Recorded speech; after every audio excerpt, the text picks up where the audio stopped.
If you follow me on social media, you'll know that I cook a lot in this antique stove. One of the things it doesn't have, however, is insulation. And that means that when you cook in the summer, it gets really hot in the kitchen. So we're going to put some insulation in and hopefully make it a little bit easier on cooking in the summer. The stove has an end heater. You can see it right there. And if we crack open the door, you can see a place you can put in some coal. If you were to run it there, it'll run coal and wood. We have not had a fire in there for many years, but you can see there's still some coal in there. So I got to clean that out, and then we can see what the situation is. Now we're getting there. We've got at least all the coal is either shoveled out or down in the ash tray in the bottom. So we just need to dust it all off, and then we can start getting in there where we need to get to put the insulation. That's looking pretty good, but we've got to scoop all that stuff out and vacuum it out, make it nice and clean before we put in the insulation.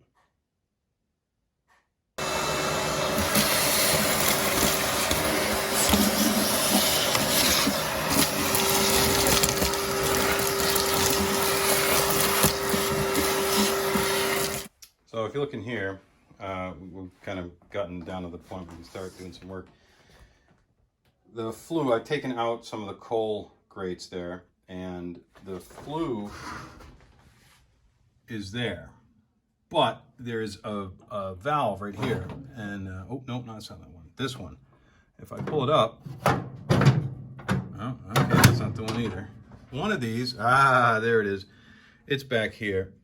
This guy will close that, and if it closes that, then the flue gas from the fire now goes in there, and it wraps around the oven and comes out the bottom. This control is for the flue to regulate how much heat, right? How much of the flue gas is going out in total. And then this thing is about in. So this is an intake. We can adjust how much air is coming in. So it's got various controls. This guy, I don't really care about because I'm not planning to use this stove to heat the oven, but you can see how there's a divider here so that it retains some of the flue gas on each side. Again, it wraps around the bottom and comes out. So what I've got to do is to put a blanket up in here, and then ideally way down inside if I can tuck it in. That may be difficult to get to because it turns out that the electrical part is isolated from here. There's like a, hard to see in there, but that's solid all the way up in there. So it's a piece of steel that wraps around. So I'll give this a wash. I didn't even know that this had the asbestos blanket in there. Ain't that nice? As well as this delicious wiring from the 50s. Another project for another day. But we'll get this cleaned out. Maybe we'll find some screws that we can pull this component off and get in there. So what we can get to here is this little cap, and I've removed it, but this little cap is going to be helpful because I can get down in that gap right there and use my yardstick here to push the insulation blanket down in there. The insulation blanket's only 1 inch thick, and this gap is quite a bit bigger. All right, so I can put that in there, and there's still room to wiggle around. So I think we'll have plenty of room to get the blanket down on this side. I've got my insulation here. It's a 1 inch thick ceramic batting, and I haven't quite opened it yet. I have way more than I need, you know, the internet. So you just buy a ton of this stuff and see where it goes. So I'm going to unwrap it and lay it out. I need a 40-inch long piece to start. And if that works, then it will wrap around the top of the stove and down the side. That'll get us 2 of the 3 sides that we need there. And then we'll worry about the back and the door. I'm not entirely sure about what this stuff will do to you if you inhale it. So I'm wearing my little COVID mask. It'll do the job for this purpose. And some gloves as well to ensure that I don't end up with slivers like a prior job, which involved fiberglass insulation. But that's another story.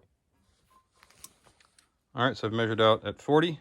We'll give that a slice, and then we'll move on from there.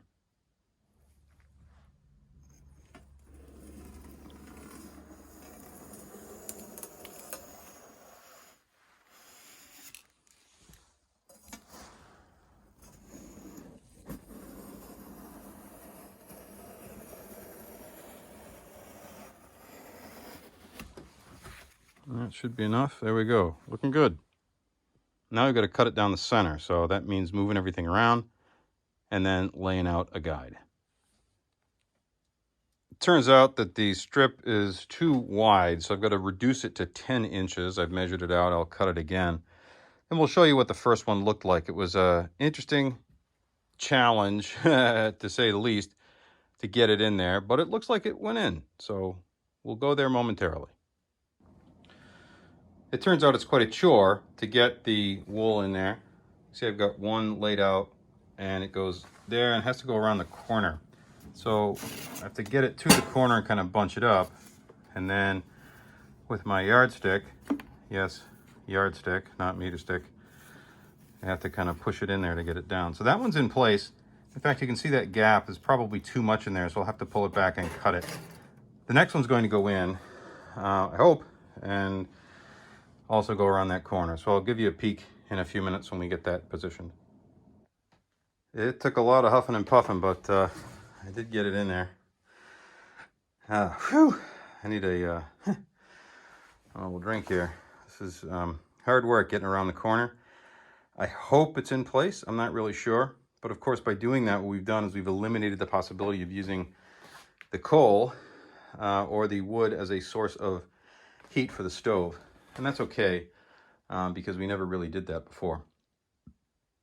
That piece in there, as well as it can be. I've put one in down on the side. So I've cut it to length and stuck it in there.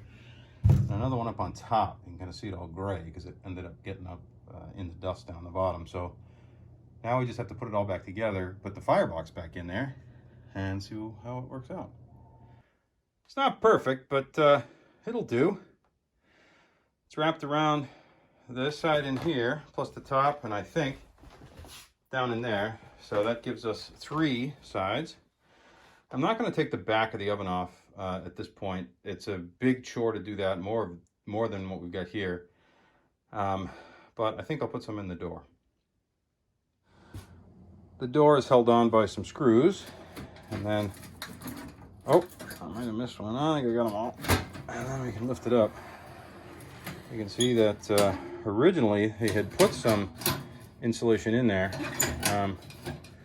Not the most awesome stuff, but probably close to what we got. So I'm going to haul that out of there and replace it with some of my new fancy insulation and maybe get it up a little higher in the door. You can see it didn't quite go to the top. But we'll make it better. There we go. New parts in there. Just going to lay it all down and screw it back together. Well, that's done. So now the only thing left is to put the flat top back on there and then power it up and see what happens.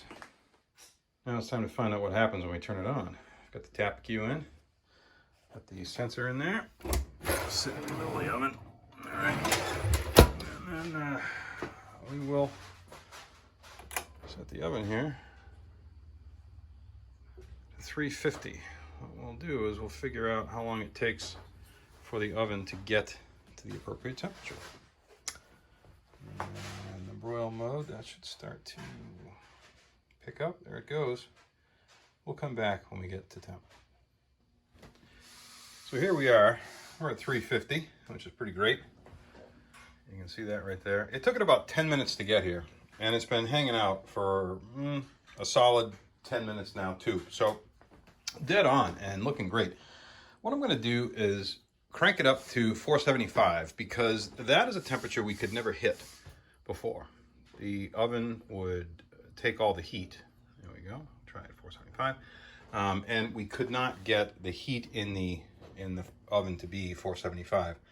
We're gonna give it a shot. If it works, we might be having some pizza tonight, which would be pretty awesome. We'll check back in on this and see how hot we can make it. So now we're up in the 450 range, but I want to point something out. On the other oven, we never got here before the installation. We never got to this temperature. If we did, it was astounding. It was when there was a fire. But I want to take a look at another aspect of this, and that is the temperature here. Right? That says 71 degrees. Right? Over here. Maybe that one. About the same, right? This thing used to get up super hot. The door would be super hot. Right now, see the door is hot, right? 116, 120, right? So this is typical of the door, but down near the bottom of the door, only 106. So this is pretty amazing that we can get now the oven now at the 460. Holy crap. I am amazed, just like completely shocked at this. This is fantastic. Absolutely fantastic. Well, we're creeping up.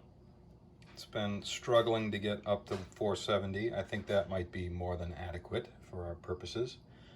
The burners are still on as it's trying to get up. I had turned it down just to see where we were on the dial. The dial, of course, is never quite accurate, you know, but we're in the, it thinks it's somewhere around there, and that puts it at 470, which is pretty astounding.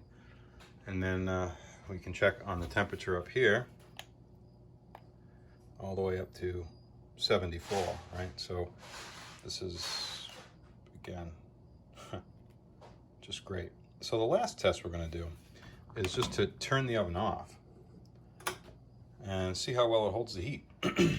So we'll check in on it in a little while and we'll see where we are.